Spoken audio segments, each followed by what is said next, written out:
మీడియాతో మాట్లాడుతున్నారో లైవ్ చూద్దాం. ఉస్మానియాకి పంపించారు. మరి డిప్యూటీ సీఎం గారు కానీ, దామోదర్ గారు కానీ, పొన్నం ప్రభాకర్ గారు, అనిల్ యాదవ్ కానీ, మేయర్ విజయలక్ష్మి కానీ వీళ్ళందరూ మళ్ళీ ఉస్మానియా హాస్పిటల్ పోయారు, దగ్గర ఉన్నారు. పోస్ట్ మార్టం అని దగ్గరుండి చేసారు.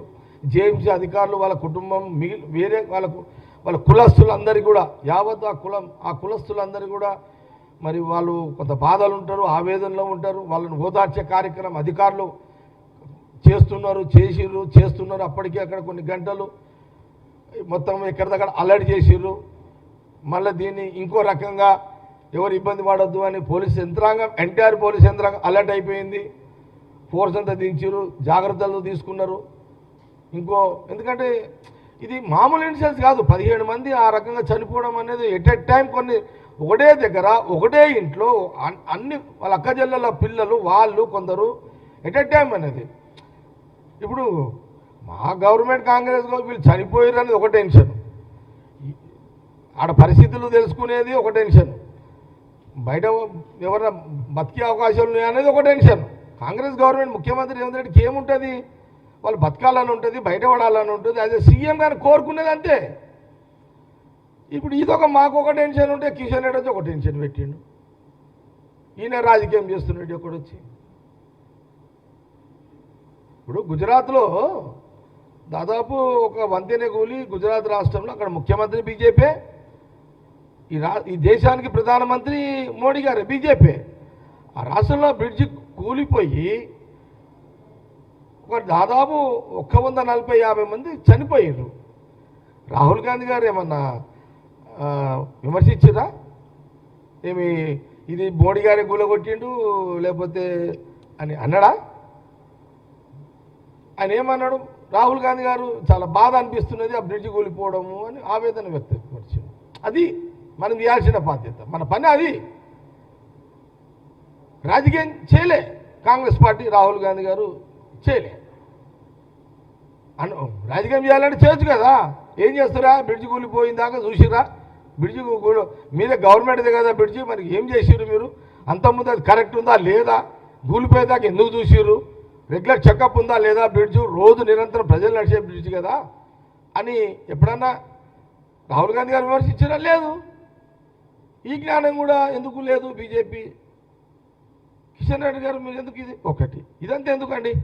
స్వయంగా మీరే కదా ఈ రాష్ట్రానికి ముఖ్యమంత్రి రేవంత్ రెడ్డి గారు. మొన్న ఈ మధ్యకాలంలో మరి వారు భారత్ మాతాకి యాత్ర తీసిరు. ఒకరోజు భారత్ మాతాకి యాత్ర కిషన్ రెడ్డి గారు యాజ్ ఎ బీజేపీ ప్రెసిడెంట్గా, సెంట్రల్ మినిస్టర్గా వారు ఒక యాత్ర తీశారు. శోభయాత్ర జరిగింది, మంచి కార్యక్రమం, బ్రహ్మాండంగా జరిగింది. అందరం టీవీలో చూస్తున్నాము. అదే విమర్శించే కార్యక్రమం కాదు, మన భారత్ మాత కార్యక్రమాన్ని చేస్తున్నారు మీరు. సరే, నువ్వేదో పటాకులు కాల్చినావు, సంతోషంలో నువ్వు కాల్పించినావు పటాకులు. ఆ పటాకులు పోయి ఎక్కడో అంటుకొని ఒకరిద్దరు చనిపోయారు. ఒకరేమో అలా ఆడ హడావిడిలో పోయి అదేంది పక్కకు ట్యాంక్ బండ్లో పడిపోయి అతను చనిపోయిండు. అప్పుడు ఏమన్నా ముఖ్యమంత్రి రేవంత్ రెడ్డి గారు ఏమన్నా అన్నారా మిమ్మల్ని? అయ్యో ఇట్లా జరిగిపోయింది, ఏంది ఇట్లా జరగవద్దు, ఇట్లా జరిగిపోయింది అని బాధపడ్డాడే కానీ మీరు అన్నట్టుగా అనలే కదా. ఏమయ్యా కిషన్ రెడ్డి గారు, నువ్వు పటాకులు దగ్గర నువ్వు కలిపియడం మీద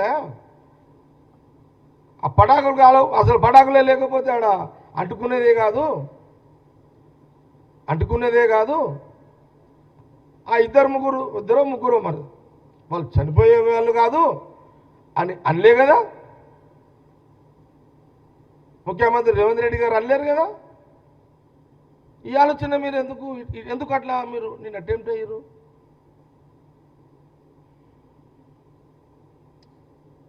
జస్ట్ కొంత అంటే మేమేమో మా ప్రభుత్వం, కాంగ్రెస్ ప్రభుత్వం, మా cabinet minister CM Revanth Reddy గారు ఈ సంఘటన మీద ఎవరమైనా బాధపడాల్సిందే, బాధపడుతుంటారు. ఇట్లా జరగాల్సింది కాదు, జరిగింది అని ఆవేదనలో ఉన్న ప్రభుత్వము నువ్వు అక్కడ పోయి ఏదన్నా చిన్న లోపాలు ఉంటే సరిదిద్దాల్సింది పోయి మైకులు ముందు పెట్టగానే ఒక రాయి కొట్టాలని ప్రయత్నం చేసినావు. ఇది నాకు మంచిగా అనిపించకనే కొన్ని ఉదాహరణలు చెప్పిన. నేను ఇదేం తప్పుడు కాదు, జస్ట్ గతంలో మీ ప్రభుత్వంలో జరిగిన ఉదాహరణలు నేను చేస్తున్నాను. వదికు మేము మాకు 17 మంది చనిపోవడం బాధ ఉంది, వాళ్ళు చనిపోయారు, ఆ ఆవేదనను దాంట్లో వాళ్ళతో పాలు పంచుకుంటూ అక్కడ సర్వీస్ ఇస్తూ ఈ వర్షాన్ని మా ప్రభుత్వం ముఖ్యమంత్రి రేవంత్ రెడ్డి గారు వర్షాన్ని తెలియజేస్తూ యావత్ సమాజానికి, తెలంగాణ తెలుగు ప్రజలకు, అట్లాగే యాజ్ ఎ పొలిటికల్ పార్టీగా కాంగ్రెస్ పార్టీ కిషన్ రెడ్డి గారు విమర్శలు, రాజకీయ విమర్శలు ఆ స్థలంలో చేయొద్దు చేసిండు కాబట్టి దానికి కూడా మేము గాంధీ భవన్ ద్వారా మీడియా ద్వారా కౌంటర్ ఇవ్వడం జరుగుతుంది.